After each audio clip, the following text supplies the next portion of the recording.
Welcome to Risk Center Video. This is Evelyn Dahab, live on Wall Street. Today we're speaking with Lyons, who's a regular contributor to RiskCenter.com. He's also the principal of Risk Intelligence Security Control International. Hi, Sean. Thanks so much for being with us today. Hi, Evelyn. Delighted to be here. You've been publishing papers as well as performing speaking engagements around the topic of contemporary corporate defense. For those viewers who are unfamiliar with the term, could you please explain what exactly you're referring to? Well, the term contemporary corporate defence could be somewhat intuitively understood. Its precise meaning can vary from individual to individual. In its simplest form, it simply represents an organisation's programme for self-defence or self-protection. Now, from my experience in conversations with senior executives on the topic of corporate defence, these discussions are very often restricted to either security or litigation.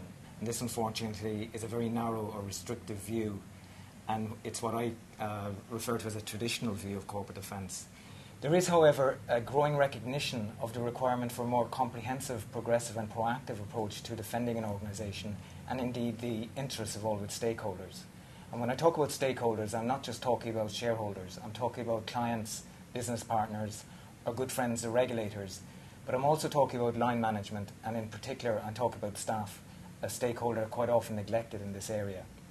Now, each organisation will face its own unique set of risks, threats and vulnerabilities, and this will be very much dependent on their corporate culture, the business sector in which they operate in, and issues such as geographic location, etc., etc. Now, each organisation will also take its own unique steps in order to defend against these threats and vulnerabilities, and each one of these, and in trying to safeguard against these potential hazards, organisations have introduced a multitude of corporate defence-related functions and activities. And the challenge of corporate defence, I suppose, is to actually integrate the management of all of these activities, to actually unify, align and integrate all of these activities. That's what I would say is the essence of contemporary corporate defence.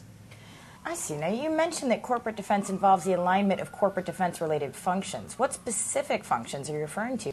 Well, as I said, each organisation already has a number of defence-related functions and activities in place, and each one of these has a very important role in defending an organisation, and it makes up what I refer to as the corporate defence domain. Now, the corporate defence domain typically includes issues such as corporate governance, risk management, compliance, business intelligence and knowledge management, logical and physical security, resilience management, corporate controls, assurance investigation, etc. Now, I believe that more and more thought leaders and industry experts are actually appreciating the interdependencies which exist between all of these activities, and there have been significant developments in this area in recent years. So exactly what type of developments have been occurring in this area? Well, many forward-looking organisations have for quite a while recognised this need for change. So at a functional level, there has been development occurring for quite a long time. However, what's now emerging is an evolution in cross-functional convergence in this area.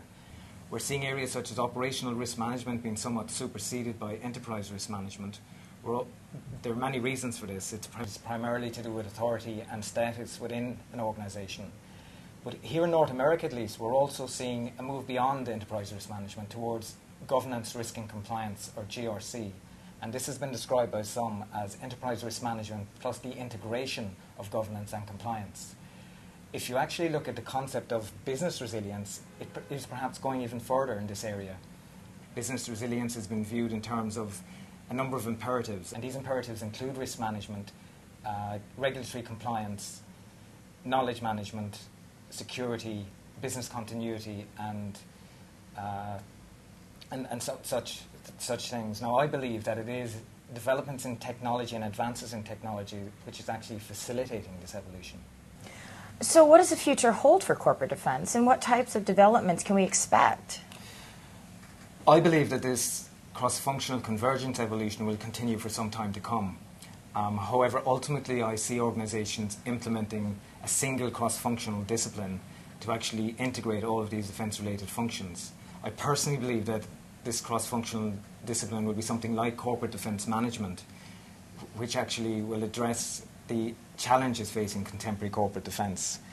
I believe it's fair to say that we're already some way along this cross-functional convergence journey, and the final destination, if there is such a thing, is still some way down the road. I think we're going to be facing some very interesting times going forward in this area of corporate defence.